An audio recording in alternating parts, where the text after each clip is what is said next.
Nii, tere! Tervitan kõiki, kes on meiega liitunud, olgu siis ekraanide vahendusel või siin kohapeal. Meie oleme Raara väikeses majas Tallinnas Narva maantee 11. Meie peaesineja eeldatavalt on Oslos, temaga vestleb Mihkel, kes on ka siin Tallinnas koos meiega. Aga ma lähen kohe üle inglise keelele, sest teatavasti tänase sündmuse töökeel on just inglise keel. Welcome everybody. I'm really happy to see that there are so many people already with us online and also here in our National Library's small building in Tallinn. I am Kristel Raesaar. My task is to help kickstart Estonia's Public Libraries Accelerator. What is that? Our aim, obviously, is to accelerate the development of Estonia's libraries, right? So how do we do that? First, we offer co-financing to local governments to incentivize them to invest in the development of public libraries. And second, we also offer mentoring and support to library heads and local government people to really develop focused, strategic, and also viable projects. The event that is about to start is, it was initially meant exclusively for librarians as part of the Accelerator program. And it was meant as an inspirational talk for librarians. And then after a little while, I started to think and I realized, well, many other people need to hear this talk because librarians probably already are inspired by libraries, right? Who we need to inspire is everybody else. Because once you think about it, I mean, libraries are pretty unique.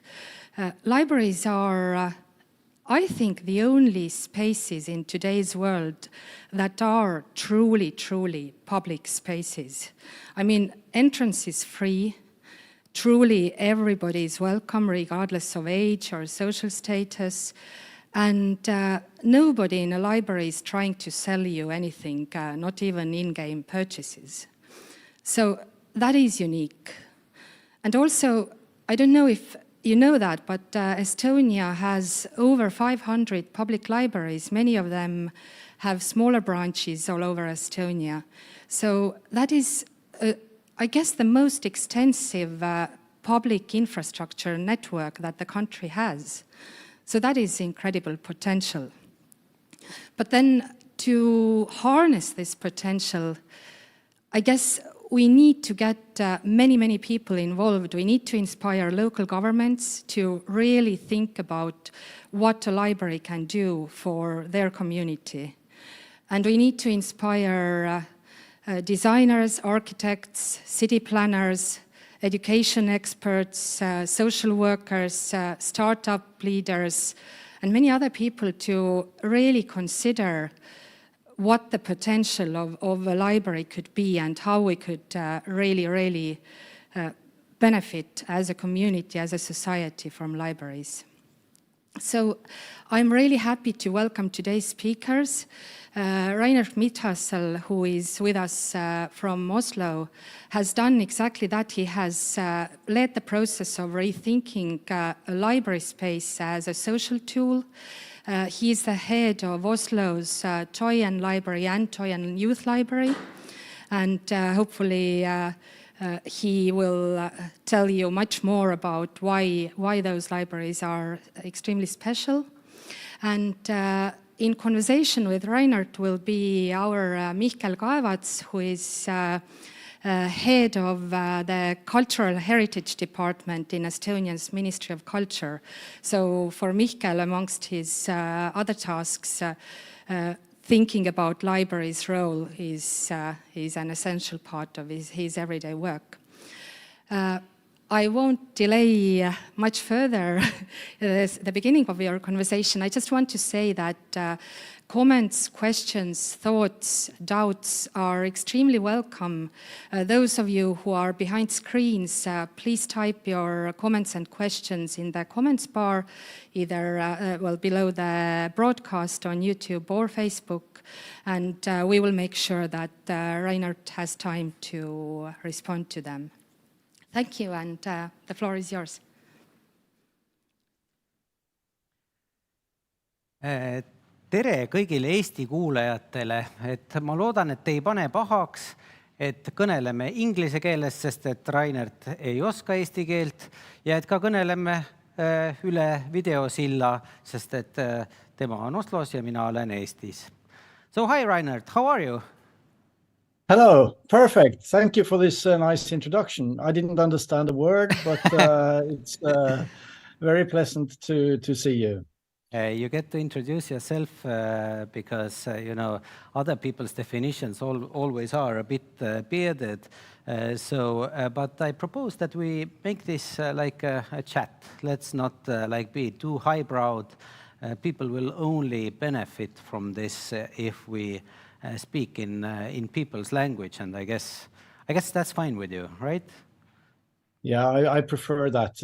We talk about the nitty-gritty and the reality of things, and let's have a nice conversation.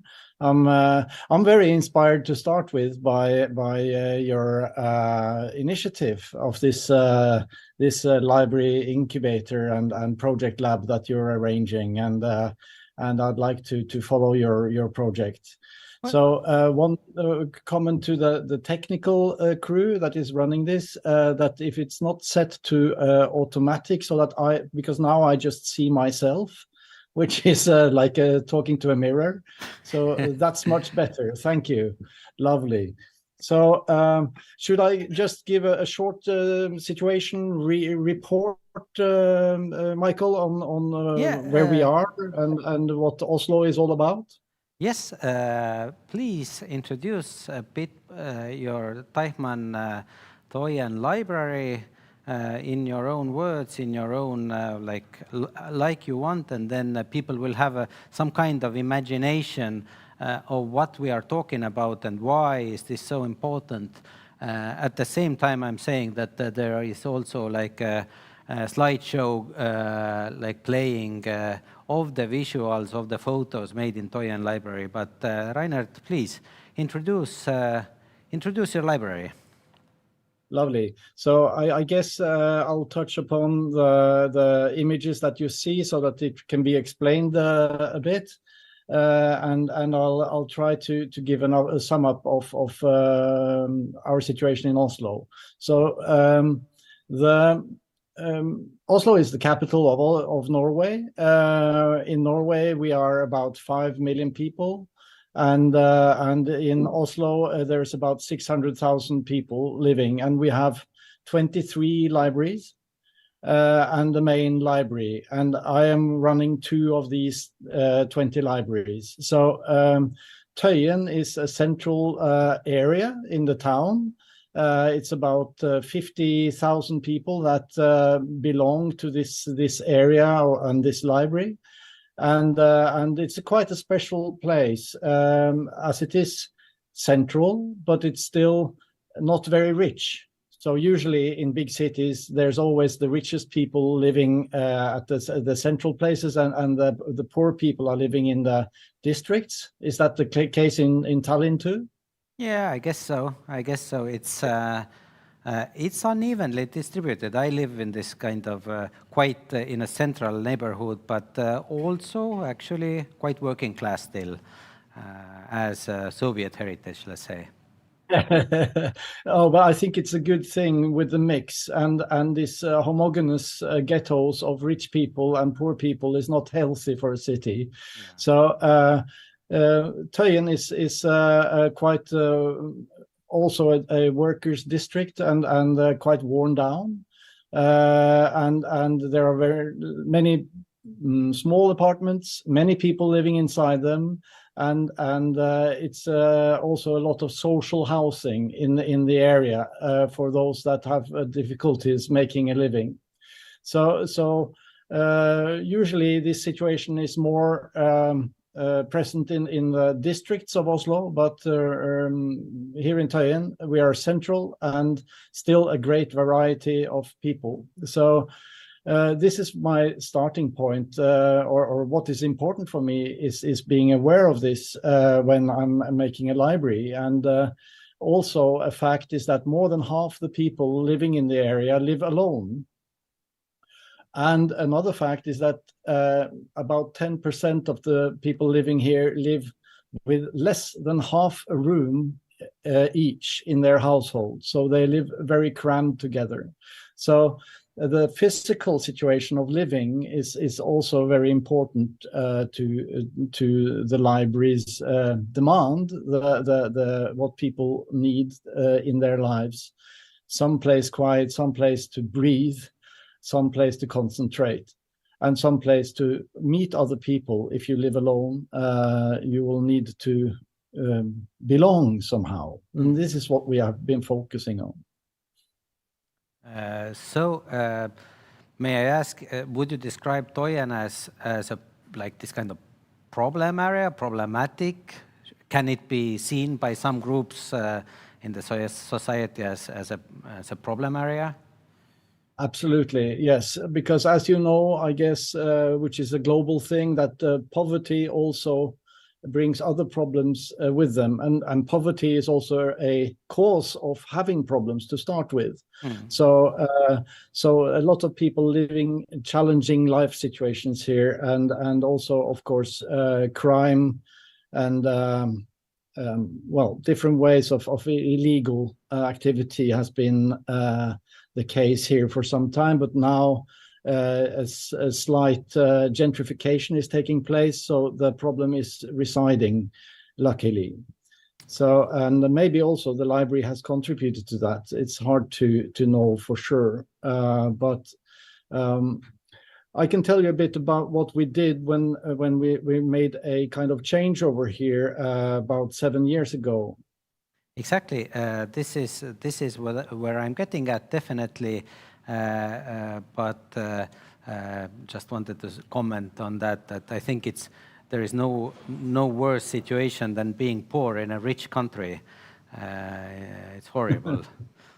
Because it's super expensive and everything, but this only like accentuates your social mission. So I guess in the beginning you had quite like this kind of normal, okay library. So that was the starting point, I guess. And why did you have to take off? No, so the situation there, it's a couple of slides there on the slideshow, which you might have noticed, but there were some images of what it was like in the old days. It's the ones with the red cross on the slides. When I arrived here in 2016, it was what I call a fluorescent light library, made more for the cleaners than for the public in a way. All pragmatic white shelves, rack and stack of shelves, and well marked, but not very interesting to stay here. We had some orange plastic chairs stuck in here and there if you absolutely had to sit. I guess but that Scandinavian was kind of design then. Pardon? You mean was it Scandinavian design? The plastic chairs? Not even that. It was, library furniture bought from the library furniture catalog. It was very pragmatic, all, laminated furniture. And we had this long desk by the entrance to have control of who came and went into the library. And it was, I've seen this around Europe. It's not unique. It becomes a place for lending and returning books, and not to stay here. Mm-hmm. So I saw that it was a different need in the population, and I wanted to turn everything around. But when I arrived here, I had 4 librarians working here, and I should take over their library. And I came briskly walking in, and I think they were a bit scared for me coming with all this change, because, you know, librarians, we are usually very conservative. We don't like change so much. And my librarians were very skeptic. So then, of course, what I could have done, since I was the boss, was just to say, I don't care what you think, let's make the change anyway. But it's not a very, you know, clever way to go about things, because then I would have friction in everything I did along the way. So what we did was, well, I gathered my people and I said, so why do we have a library? Why does a library exist at all? Why should taxpayers' money be used to keeping this open? Well, we quickly agreed that it is all about culture and knowledge, but that's you know, very easy, because nothing is really outside culture and knowledge. That's everything. So again, I said, why? I was like a 3-year-old. Why should we do this?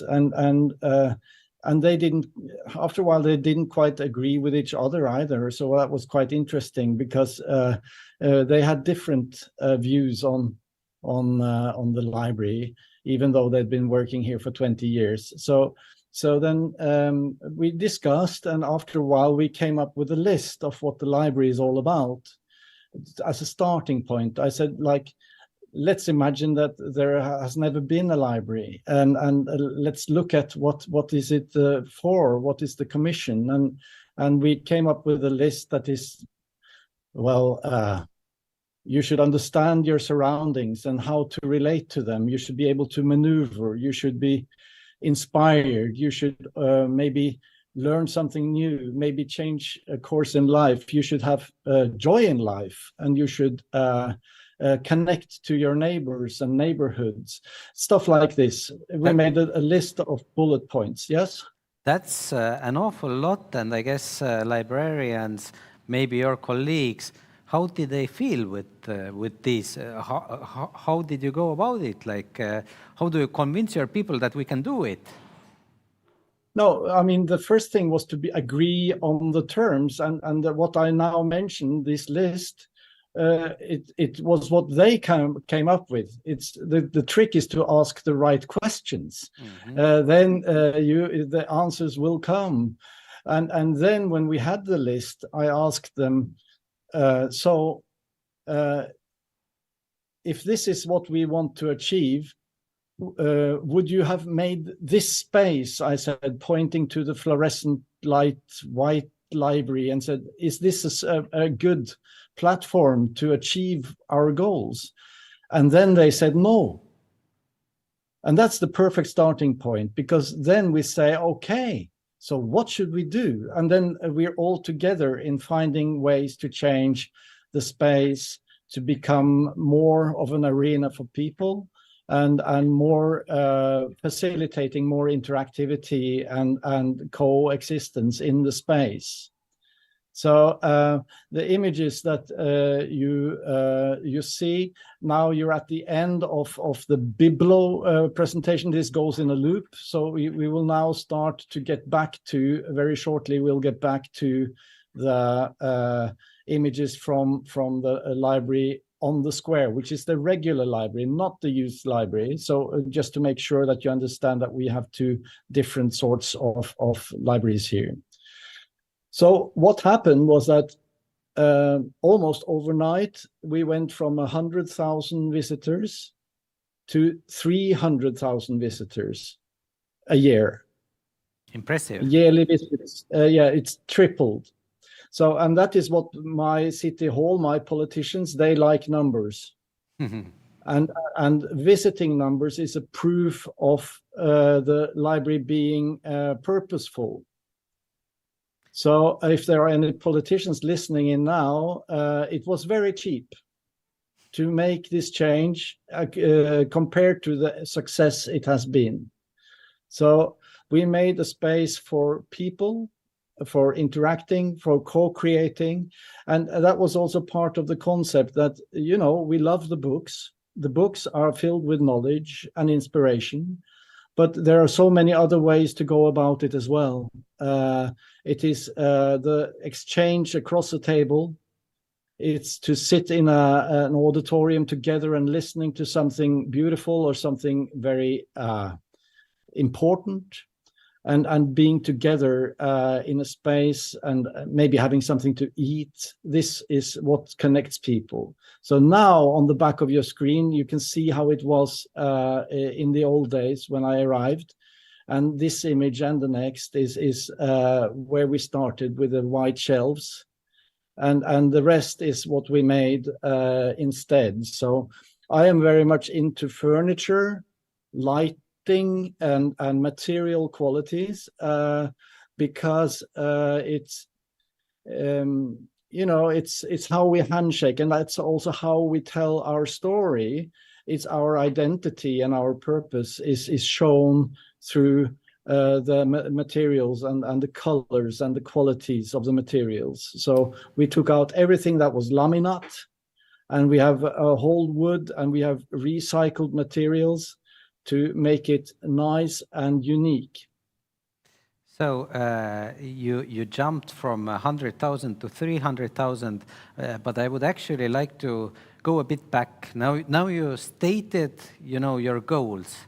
Everybody understood that change is necessary. So and you convinced our politicians if they're watching, but how did you convince yours? Because before you just had 100,000 and the promise that I will. How did you? How I convinced them to invest in the first place, to make the change. Is that your question? Yes, exactly. No, so it's. I don't know if you have this fairy tale that is called To Boil Soup on a Nail. It's an old fairy tale. It's this guy that comes to a farm in the old days, and he has this magic nail. So he says that because they won't offer him any food, they say they don't have any food. But he says he has this magic nail that if he puts it in the soup or in water and stirs around, it will be a nice soup. Okay. And no, we don't have that. That's Norwegian. But you haven't heard this fairy tale, no? So then what happens is, of course, when he's stirring this pot, and the woman in the farm, she is very interested because this is a magic nail. And he says, this will be nice, but it would be even better if we had some carrots and some flesh, you know? Okay, we know it as an egg soup. Yeah, and then keep stirring, and then he says, oh, if we had some stock and some potatoes, it would be for kings, you know? And then, of course, the woman finds all this food, and in the end, there is a nice soup, and it's got nothing to do with the nail. So why I'm telling this story is that I had very little money. Mm-hmm. And I said, yes, let's go. Let's start this. It's going to be nice. And then while we're starting, I say, it could be great. What do you mean? The politicians ask me. Well, if I had this and that, more money, I could make this and that. Okay, so the money comes, and I said, wow, this is nice, but it could have been fantastic. And then in the end, I get all the money I need to make the change. So it's I don't know, it's to tell the story, I think is very important, of having a vision, having a reason, having a mission, and to be able to communicate that as a story. Then so that the politicians understand, because usually they don't. This is the point, Reinert, where I have to contextualize and take it to Estonia, where actually many of the local governments, maybe even you can convince them all you want, but they maybe won't even, they just don't have the money. So what would you recommend to a library that wants to create this kind of change, this kind of that you have something, a vision in front of you, but you actually have very little means? You mentioned that you managed to make Tøyen, which was declared one of the coolest places on earth by Time magazine, which is impressive on its own right. you managed to do with very little resources, but imagine now that you had even 10 times less. What would you recommend? Oh, that's hard. I don't know. It's also, I think not having money is also a resting pillow for many in the library and else in the world, I guess, as well. I just returned from Slovakia, and they also point to not having money, and therefore it looks like it did during the Soviet era, and I think it's also a lack of initiative and a lack of vision, because they could have moved the shelves away. That doesn't cost anything. Mm-hmm. They could have brought in some old worn furniture that would be comfortable, or they would find some used pillows. You know, it's possible. So, and as Bob Marley sings, where there's a will, there's always a way. Exactly. So you don't the money doesn't solve everything, and if you don't have a good idea, you could get so much money as anything, but it wouldn't help. You know, it's to have a passion, have a vision, and then trying by the means you have to make a change and experiment. It's possible. It's possible to move something away that doesn't cost anything. Exactly. Suddenly, that is a change that could work. Exactly, and I actually have built. I have been for 15 years. I was a freelance poet, and I had no money at all. Nevertheless, I did build a library with friends. It was called Cabbages, or like in Estonian, very red books are cabbages. You know, you read them until they're kapsad. So, like what we used, it was like community manpower. Basically, we had a carpenter who had some kind of trauma from being in the army of Israel, falling without a parachute from the sky. Then we had Dimitri, a neighbor, and it was economic downturn time, so he actually was he had time and he was willing to work for very little money. So I guess, like, where's a will, there's a way, as you said. Beautiful. That sounds very inspiring. Excellent. But let's now go to your vision part. You mentioned some aspects of it, but what I really love about your library is that you actually like narrowed it down very well. You chose a very clear target group, and you built your library, your vision. This has nothing to do with money. You built it on some kind of values that you still withhold. Can you tell us a bit about that? Well, it's about people. The library is for people. It's not for the books.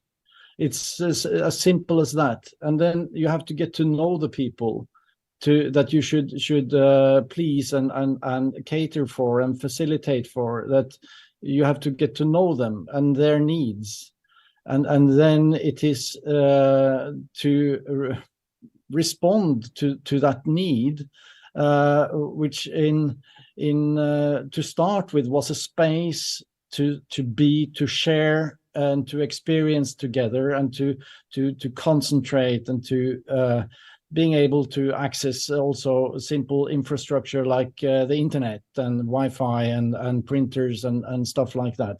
So it's to do a bit of analysis, and then have the courage to try out something that is a different way to go about things. And we are also saying that we are independent of format. So the book is not king.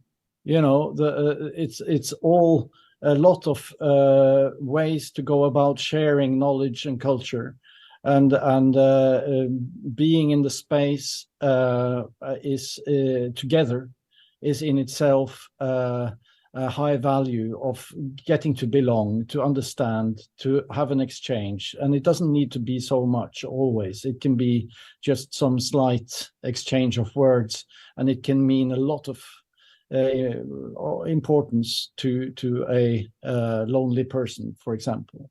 Of course. But still, we love the books. Still, the books are great, but we haven't thrown them out. But we have supplied some other aspects as well of belonging, and also this change from, in the old days we were social. Now we're social online on a small glass surface. That's how we exchange ideas and communicate. And we said already back in 2015 that we are post-digital. Cool. That's really cool. We are a physical place in 3 dimensions for people that are 3-dimensional, and the so-called social exchange we have on our glass surfaces is not fulfilling the human need of feeling that you exist. You got to be together with other people. I can totally relate to post-digital. I think in Estonia, maybe sometimes we are overly focused on the digital services, which is a super important base layer, but in the end, it's all about the people. But I would actually like to go nitty-gritty, as you said. I would like to go into your users' needs. So how did you, what was the process? How did you determine?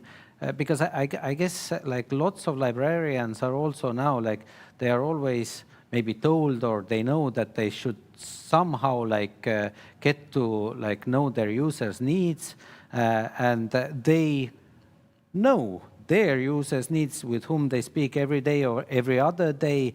They know these needs, but how to know the other 2/3 which you managed to invite now to your new library?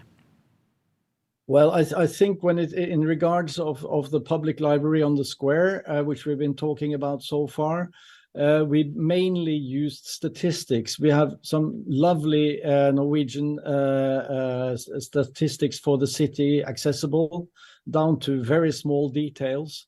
And we also had the library here for many years that we have understood and mapped and talked to people, but we didn't do any structured measuring right here in the Tøyen project. However, we have also built a new main library, which is a fantastic library that is so nice that I don't want to show you the images, because then my library would just be a small and boring old thing.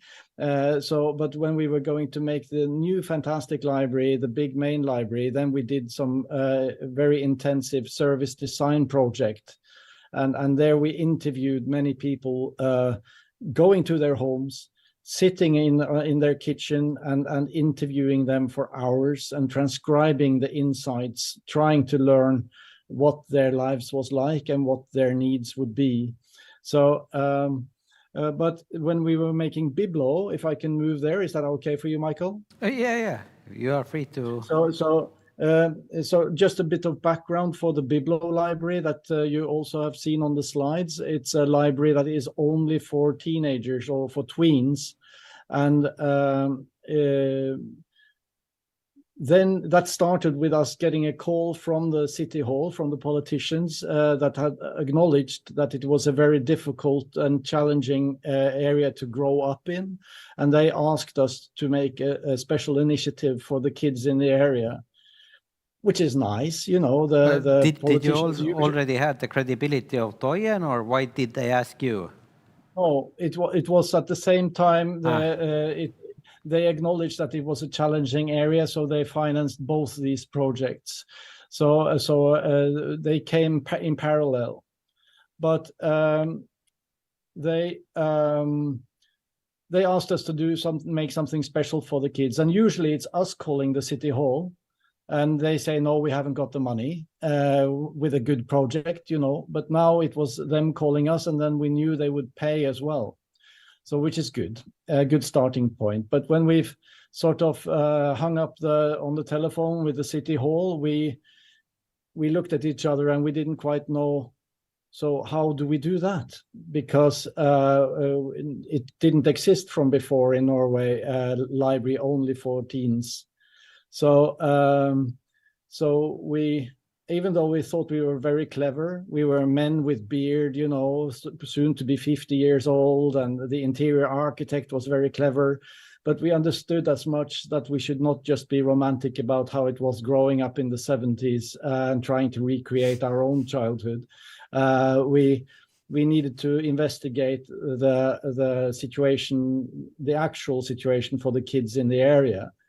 So we invited them in, scrambled them together on the square and said, yo, you bring your brother and we serve pizza, come on. And so we got 30 kids and locked the door and said, so now you have to help us to help you. And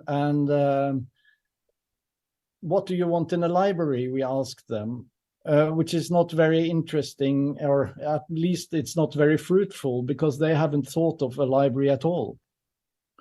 So as they are getting pizza, they are polite and they say, well, a nice chair, a nice book, you know, something like that they expect us to want to hear as an answer. Or some said, we want a swimming pool and a bowling alley, which is not what we're all about, you know. So it wasn't very fruitful to invite the kids in this way. But then we changed the way of asking, and we asked them about their lives. We asked, what do you do on a Thursday? What do you think of a 14-year-old boy? What makes you scared? What do you miss in life? What does it look like inside your dreams? And so on. So we got a huge stack of yellow Post-its, and we tried to make sense of it. And then we tried to respond to the insights that we got from their feedback. And it was difficult. You know, oftentimes one does user interaction or user feedback because we have to do it, and then we really don't want to listen to the results because it's not what we want, and then we make the old shit again without responding to the input, and that is just cheating. So then you can just drop the user feedback mapping. So but for the kids, they said they wanted a zone for themselves, that they wanted to hang out and to be together, to be on Wi-Fi, but without the adults being there and without the small children. So then we made a zone for them. It's not allowed for adults to go into the library, and not for the kids younger than 10 years. They're not allowed to walk into the library at all. It's their space. So we really replied to the user insights. And what was more difficult was that we learned also that they were not interested in what we are all about. The kids did not want to learn about their surroundings and how to interact with them. They did not specify that they wanted to be inspired or to be that they needed the library for what it's for, and that was very difficult for us, because then that is why we exist, you know, is to do make sure that you are able to be inspired and learn and so on. So we had some trouble responding to that, but we ended up taking the strategy of the Salvation Army. Have you got that in Tallinn? The Salvation Army. We do. So their slogan is soup, soap, salvation. Have you heard that? Yeah. Yeah. So why do they do that? Why do they say soup, soap, salvation? It's because I guess they have learned that if they just say salvation, salvation, salvation, no one will come. So they have to give people something that the people have identified themselves that they want, they need. So there's a soup. And when you come back for soup, sometimes you build a relationship, and then maybe you have got a better starting point to say, have you heard about Jesus? And so on. So this is what we did in a way as well. So the space you see on the slides here is the soup in a way. This is what is their attraction. They want to come to this space. They want to be in this space and hang out. And then we have to be very sly and sneaky and slowly, like fishermen, try to hook them in to be interested in culture and knowledge. So it's a bit sneaky, I know, but this is all a response to the user feedback that we got from them. That's really cool. So have you managed to actually sneak some culture and heritage in, or are they just hanging out? Well, to be truthful, sometimes it's very difficult because when it's 70 or 100 kids in the tweens inside the space, our main task is just to make sure that they don't hurt each other or that they don't annoy anyone. So, but when they are not so many and we have a chance to activate our arenas, as you have seen here, we are doing workshops, we are having a kitchen, we have a stage, and these are very good entry points for the children to approach knowledge and culture is through activity. I don't know if you have a kid, but usually they want to be active, and that's a good way into knowledge and mastering yourself in a social situation and so on. What about the parents then? How did they react? Because I guess they also want to have some kind of stakeholder voice, let's say. Yeah, well, they were not heard or seen because they weren't allowed in. But I can tell you, are they angry behind the door? No. They are trusting the institution of the library, so they let their kids come. But some of them are Muslim part of the society. It's almost half the children here are from outside Europe in this area. Some of the Muslim girls were not allowed because the adults didn't have control, and they were more scared of kissing than fighting. So it's a different culture, which is hard for me to understand, but it's the way it is. And then we invited. You can see the girls at the back of your screen there. Good timing. So we invited the parents to come, a special event for only parents, Muslim parents, and they came and we showed them around. They asked us questions and we explained. And the next day, all the girls came. So sometimes it's necessary to give some extra handshakes, but usually we are trusted by everyone in Oslo. The library has a high standing as such. That's very cool, and that also shows a bit the way, both the way you gathered insights from the children and also like just convinced parents to do a decision that I guess in any other situation they wouldn't have. That's, I think, totally exemplary. Now to dwell into this interculturality for a second, just has that ever been like a topic or a problem for you? Because like why I'm asking this is because like also Estonian communities now have more and more foreigners, but we are basically very like still very like this kind of behind the bush indigenous, you know. We we are not still like worked in multicultural society. Well, I guess all the children that come to the Biblo is born in Oslo. Mm-hmm. And they speak Norwegian fluently as their other classmates.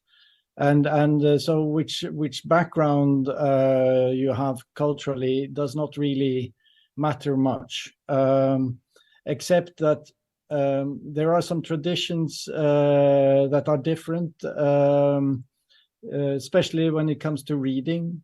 So many families do not have a reading loud for their kids tradition. Why is that? Well, they come from a country where books might not be everyday thing that you own and have in your bookshelf. But even not allowed, you're saysaying? No, not that it is not allowed. It's just not the practice. Yeah, okay. It's not you practice. Don't read. And maybe they speak their mother tongue at home, which of course I would. If I lived abroad, I would keep speaking Norwegian with my children. So they speak another language at home, and they don't read much at home. Then they quickly fall back when it comes to reading at school. And then, of course, what you do when you're 11 or 12 years old and you're bad at reading, you want to keep face, and you say, reading is boring, reading sucks, I don't want to read, and that's why I don't do it. It's not because I'm bad at it, you know. Mm-hmm. And then it's very hard to get back to reading. So it's a challenge that we have, and on the other side, it's all the mobile phones are also getting in the way. I do that myself. I read less. I'm more on my phone. But the kids, they are just like intoxicated. They're addicts. It's very hard to get them to put the phones away. Okay, yeah.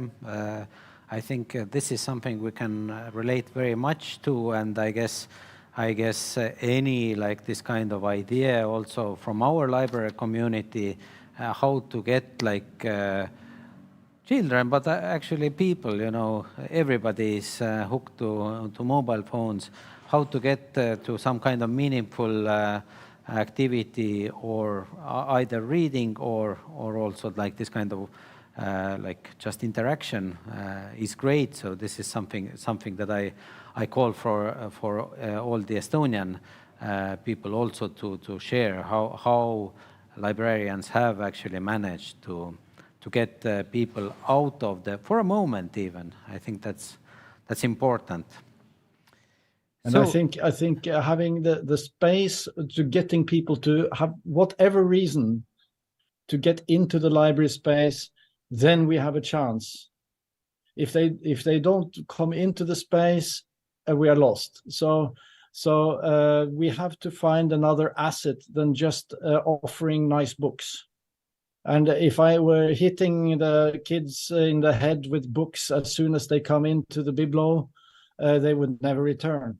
You know, so we got to go about it in a sneaky way and try and tempt them and trick them to take part in fun activities and learning through that. So if they don't read anything this year, okay, maybe next. Yeah, it's then it's cool, yeah. But can you share us a bit about the activities? What do you do then? Because I understand you'll have these 100 young people inside. Their parents cannot enter. I don't know, are your colleagues underage or can you enter? How can you lure them to do something? Yeah, of course, my staff is there, and they are, you know, the kids know them. They are the staff, and I would never ever let the kids be there on their own. It would be havoc immediately. But my staff is the most important ingredient. Even though the space is beautiful, I think very many of the kids come to meet my staff, which they know by name, and which really build a relationship. And the relationship is key to all. We can't do anything without having the handshake and the acceptance. of the kids' existence as they are, who they are, and we have to accept that as a starting point. And we are very friendly and clever and want to stimulate the kids. So we have to be curious on what they would like to do and how to make a journey for them into getting a bit older, into understanding themselves a bit more. So we have stage activities. They take part in dancing or making a rap tune and singing that themselves. We have a kitchen, and the kitchen is not about eating. The kitchen is about, it's something magical about food. Mm-hmm. It's like something from the Stone Ages, that if you share a meal, you're a family in a way, and food is a brilliant door opener to conversation and to getting interesting dialogues going. So we have these platforms that we use as entry points, and as soon as we have some activity, we also immediately get more control of the situation than if they're just running around. Mm-hmm. But I don't know, did I answer your question? I guess so. I will go into even more detail. You mentioned this food part. So how do you, I will go to your staff after that, but how do you actually do you get money from the municipality to prepare food? How often do you do that? Who does that?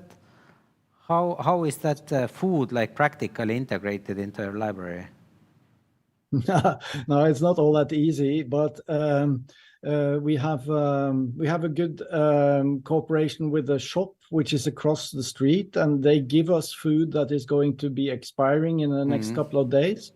So sometimes we get, we don't know what we get, and then we have to see what we got and get our cookbooks with recipes, and we have to decide together with the children what should we make today, and then inside the kitchen we have always an adult, and then a couple of children with their chef's hats, and the others are sitting on the outside and chopping vegetables and so on. So it's a collaborative thing to make the food, and we always only make vegetarian food, so it's not so expensive. Mm-hmm. And I also have some budget, my media budget. But I can also buy food for that instead. So sometimes I prioritize, so we have enough ingredients, and we make proper meals every Tuesday and Thursday. That's very popular.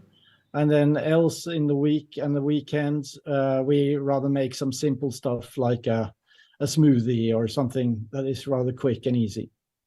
That's really cool, and I guess some of the kids actually have a decent meal at your place, not at their own, right? Well, that happens. Unfortunately, that we see that some of the children are actually very hungry, but that is not our main purpose. Is not feeding, taking responsibility in feeding the children, but that's an added value. Yeah. Now I'd like to come to your staff, and I'd like to, because I guess librarians who are looking at us, maybe also the designers and the urbanists who are watching us, have the question was your team, your initial team, ready to pick up all these new tasks and obligations and also skills? Did you have to do some kind of educational program, or was it also, were there painful decisions included? Maybe you had to change some of your staff. How was that? I was in a very lucky position because as it was establishing a whole new library, I also got a whole new staff. Okay, you got to choose. I got to choose, so I employed everyone that is working there for the start of the project, and I had 700 applicants for these five main positions. That's impressive. And, yes, and I chose different kinds of cultural workers, different kinds of experience from music, theater, from film and dance, you know, that had been producing culture before, and also who had been interacting with children before and had that as a passion, a kind of professional core interest and passion about making children. So you were looking for creativity and passion. Yes. So as you see this library, it's all about activity. Then my staff also needs to know how to run it. So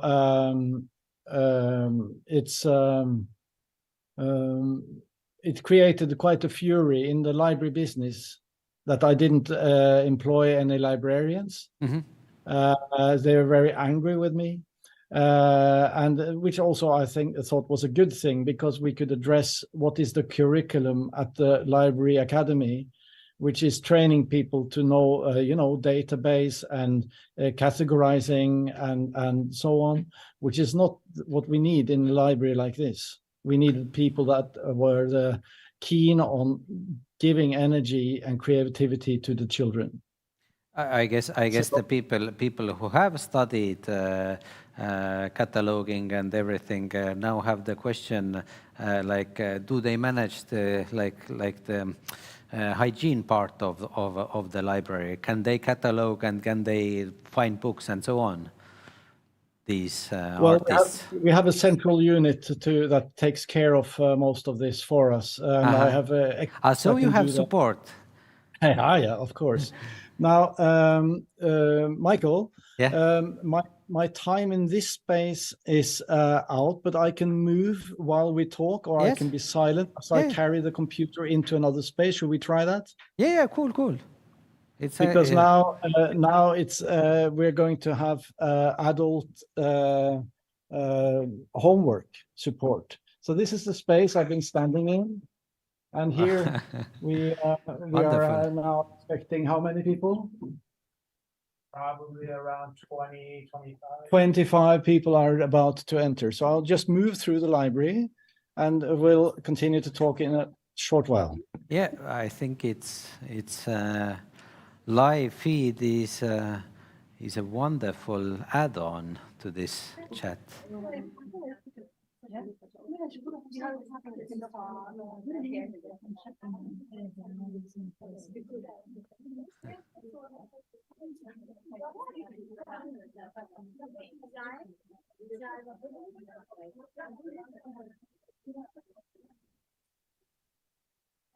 Now here is the more pragmatic part of my office. Well, now you showed it. You started off in this beautiful space, and now you have an office more or less like Crystal has. So. Yeah. So, all right. The sound might be a bit different, but let's try to continue. No, the sound is perfect, so it's fine. We left off at these skills at the let's say you took non-librarians to keep good this kind of tweens community library, and the other librarians were kind of angry. How are the other librarians now? Have you managed to convince that actually a model like this is feasible? It's possible that you have basically just creative people who have not studied librarians, and maybe even there is a breach, you know, between the librarians and the artists, the creative people. Yes, absolutely. So it helped a lot that we won the National Library of the Year award. And got so much positive attention for what we did across the world, really. So the angry voices quieted down quite quickly, and I guess this also turned out to be the last fight of the profession. the hegemony, is that what you call it? That they have the only right to I the guess so, positions yeah. in the, yeah. So that is now finished. It's over.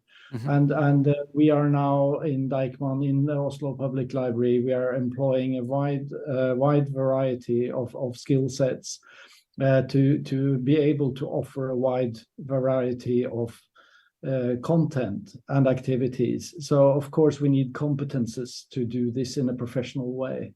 So we have a great mix. And now my staff has changed over the years slightly, and I have a librarian now, a trained librarian at Biblo, and I also have a psychologist and so on. And it will change again and again. So which is also keeping us awake and adjusting according to the needs that we register in the public domain. But these changes in the profiles, a psychologist, then maybe a visual artist, then a librarian, is that like a conscious strategy, or do you set out to look for a psychologist, or is it something that comes along the way, you know, as in your fairy tale? Well, I'm not quite sure if I can wind back into my own mind how it was 3 years ago or 2 years ago, but I think we see that we have some challenges and we need some competences to conquer these challenges, and sometimes like the psychologist, we have a strategy and a manifest that says that we want to make the children grow and master their own lives. That's one of our main intentions. And then we are not professionally able to decipher and decode what will that mean? How should we stimulate them? What does mastership really mean and entail? And how can we break that down into more precise and specific efforts? And then I saw I needed someone that had the competence of a psychologist to be able to do that. So when a musician leaves, it's not necessarily a musician that comes back. I understand that leadership role is also like a kind of shared. You are responsible, but your team gets to decide a lot of things. Or how is that balance? Absolutely. So it's a team, as you say, that finds out how they should interpret my main strategy and my main, let's say, input for the season and how to go about it. Yet I have had these 5 people are very different, and it's hard for them to be able to govern themselves and to decide in a good and conclusive way. So I have now introduced a 6th employee that is coordinating them, because I can't do that. I haven't got the time to be present sufficiently to coordinate the everyday running of both the libraries. So I've got a coordinator now that helps on getting quicker to conclusions. Okay, that's very cool. I'll now jump to another topic. I guess like in the cultural field in general, but in libraries, like this kind of measuring your impact or understanding where you're at is quite difficult.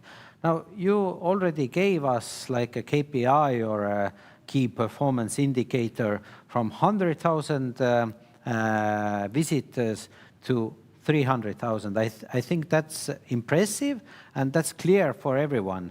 But do you measure also other impacts? Do you set goals that are measurable, and how do you keep track? My boss gives me numbers that I should report on, but it's very sort of pragmatic measurements. It's more than just the visitors. It's the number of books we lend out, is how many events we have, it's how many people comes to the events, and also specifying whether the events are for children or for adults.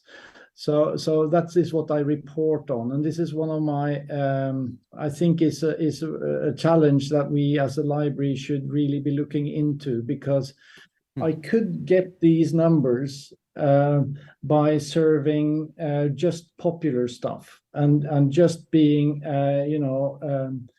rather empty, just having a nice space or just having the most popular books. Then I could get good numbers, but would I be a good library? Mm-hmm. It's the question. So I think we have a lot of soft targets in our philosophy and mission and vision, and we do not measure it, and we should measure it, and because otherwise, say having an event for political poetry, you only get 10, at the best, 10 visitors to come and listen to political poetry. But if we don't do it, no one will do it. So if I only look at the numbers, it would not be a good choice. But out of the understanding of our role and our position, we should do it all the same. So we should measure in a different way, in addition to these numbers for the politicians. I understand. Yeah, this is super interesting and necessary. That just like believing in numbers isn't the answer. But I guess yeah, exactly. I'm a bureaucrat. I set numbers and I try to always find meaningful ones. But I also know that they might totally distort the situation or make people like try to look better or whatever. I agree with you that this is not important. Important, I guess, is the part that you mentioned, that you give these young people an agency over their lives, and you try to do it as in as multifaceted way as you manage. So do I understand now you are not measuring this kind of, let's say, real impact? I understand this measuring then is kind of a feeling or some kind of team emotion, or how do you motivate yourself that actually, like, with this and this and this thing we really made a difference? Well, I guess it's seeing the change we made, because we can observe it.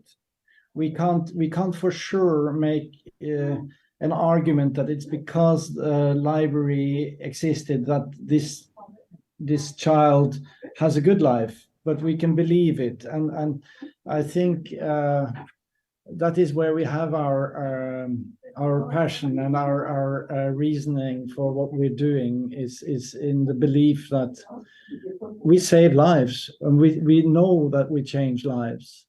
And I had a politician, I had all the politicians in Oslo visited me at one point, and that is really unique. 80 politicians that came to visit the library, which in itself is a huge success, that they care about us. But they came, and I asked one of the very conservative guys, I said, so what does a life cost that fails? What does it cost for the city? And not what is it worth, that is a different question, but what does it cost with the prison, with a special follow-up in school, with drug abuse and rehab? It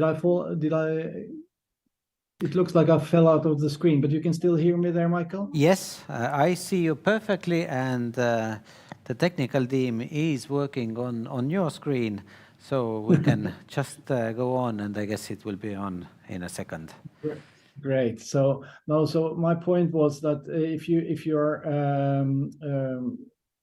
receiving money and support from the government through life, extra health care because of your addictions, and housing and social money, I said to this politician, so what does that cost? And he was a clever guy, so he knew what I was getting at. So he said, well, it costs more than a library. Mm-hmm. And that was my point, that is one person, one failed life. So I think that we are an investment that pays off for the taxpayers. The city coffers are better off by putting money into the library. They save money in the other end. Yeah, exactly. To put a lot of money into prisons, which not only is like a money issue, but as you said, wasted or ruined lives. As a conclusion to this impact question, I would like to ask if something has really surprised you along the way, like.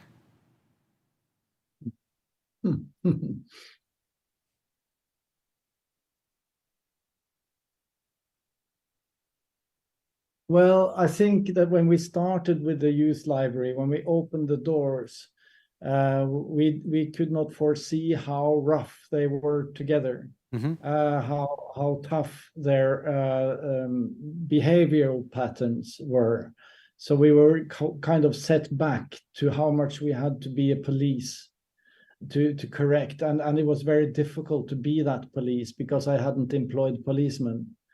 So trying to get this space to be safe and inspiring was very challenging the first year. But now, after that, we have kind of set the new standard, and it keeps the peace is kept more by itself. So, but the first year was very, very overwhelming for all of us working there. It was very tough.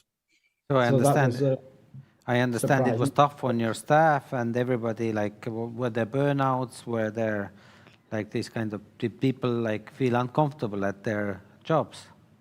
Absolutely. So I even had to hire a therapist to come and kind of decompress the situation with my staff over a couple of weeks. So it was a major challenge. That's I appreciate the honesty, like behind the scenes of the Times magazine, one of the coolest places on earth, and your sincerity and honesty. And I would actually like maybe ask Kristel, are there any questions from our audience? Yes, there are. Because yes, they are. Okay, cool. Because like we have been chatting, but there are a lot of people who haven't had the voice. Let's try to give them one. Okay, Virge, I have a question of my own. Thank you for this wonderful and interesting insight to your library. And since we are here organizing events as well, I'd like to know, how does your public program for events comes together? How much the youth have to say in that? And maybe what are the most popular ones? And how regularly do you have them? Thank you. Thank you. I'll try to answer all those questions. First, to start with, making this space and paying a little extra for making it look like real magic has paid off a lot, because a lot of the external actors that are making culture and knowledge for children, they want to come to our place to launch their book, to have their show, to do their clay workshop, and so on. I would like to launch my book there. So that's been a fantastic spin-off of the extra effort we made of making a space that became quite famous. So that is one thing, and we have activities every day. We have a program, as I said, the Tuesdays and Thursdays we make food. We have loud reading. We have clothing workshops. We have we make rap tunes or any other tunes, and we have a dance training and so on. So It's a broad variety of activities. I have a small budget, but my staff is also trained to be able to offer this themselves, so I don't need external actors to come in and provide it. Now, the children, one of our main focuses is giving them something they haven't done before, to surprise them, to make them handshake with a new kind of activity and concept. And then they can't specify it. So the user interaction and the user demand and influence is also have a flip side, because kids only want to do what they've done before. So it's a mix. We know what they would like to do, and then sometimes we do something else. Yeah. But sometimes we do what they like to do, of course. When we were making the Biblo, all the kids wanted to do gaming. They wanted to have their Xboxes and PlayStations.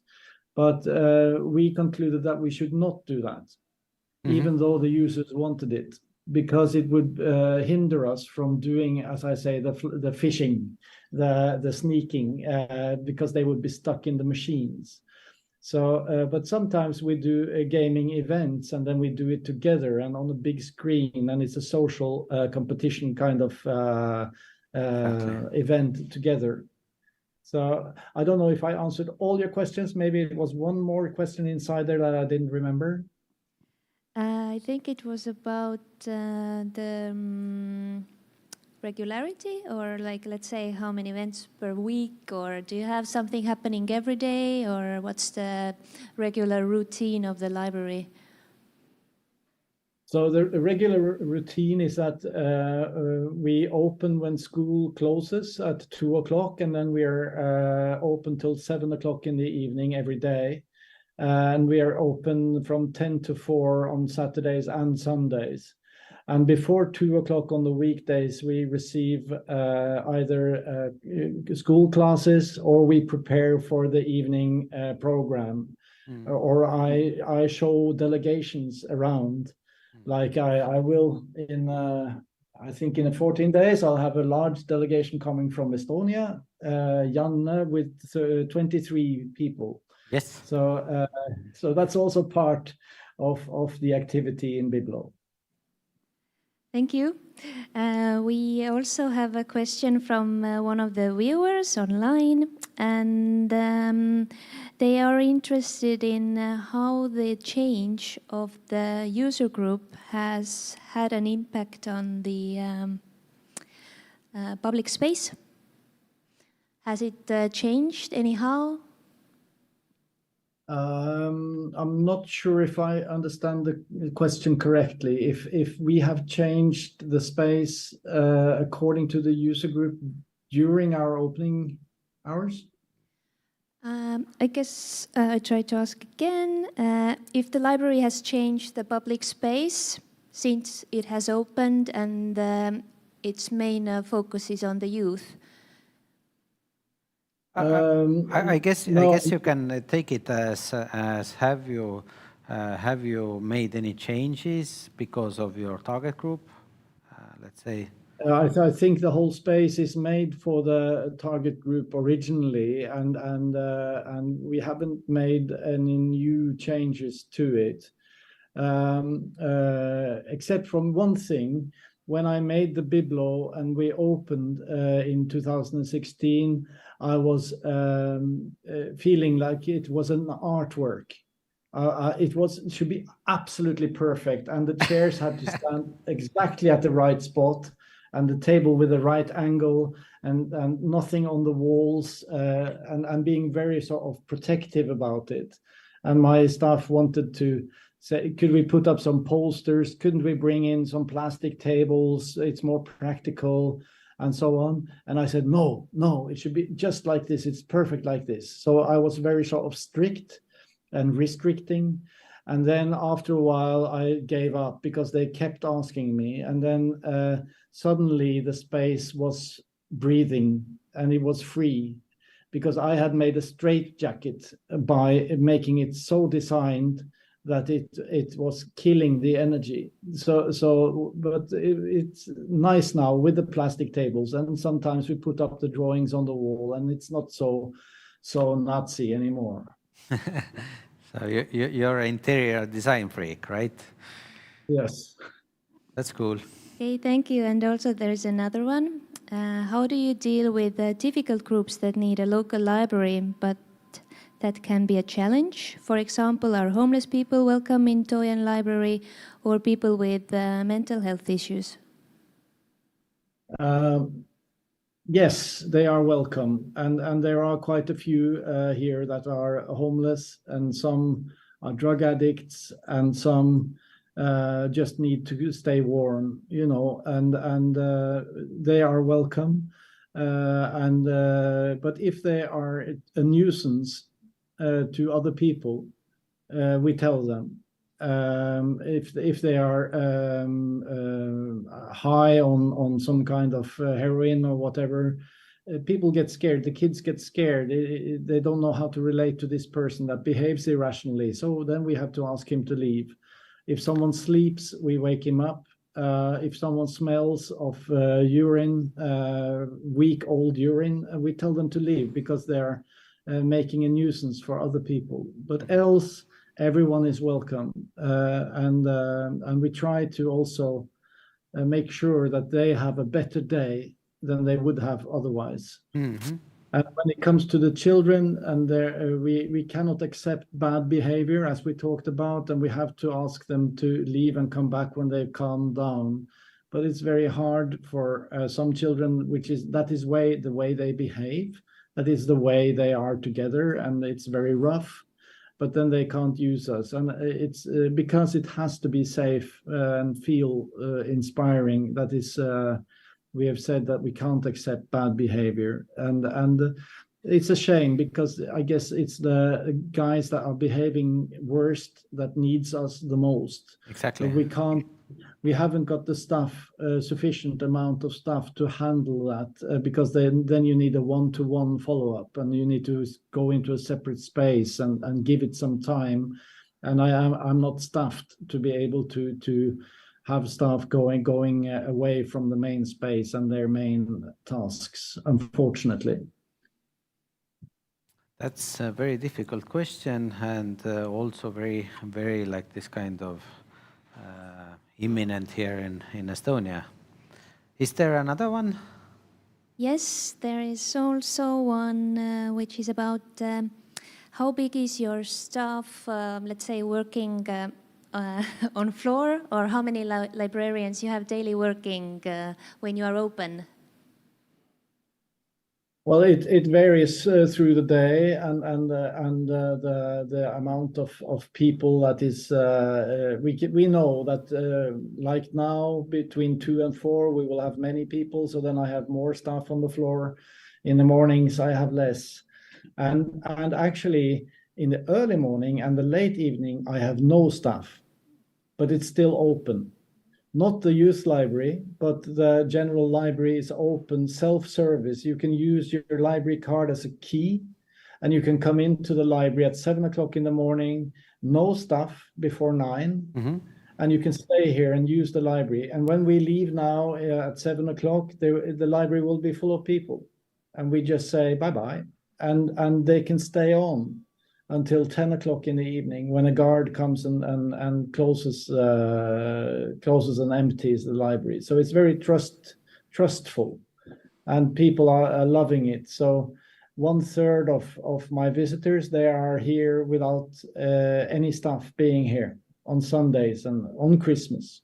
So and none of the inventory has been misused, or this is just something that you calculate into your costs, let's say? Yes, some of course is damaged. Some pieces are stolen, but not much. Mm-hmm. So we can live with that. It's such a great offer that so many people love. So we can take the small consequences of misuse and some small theft. So that's a low cost compared to the great offer that this entails.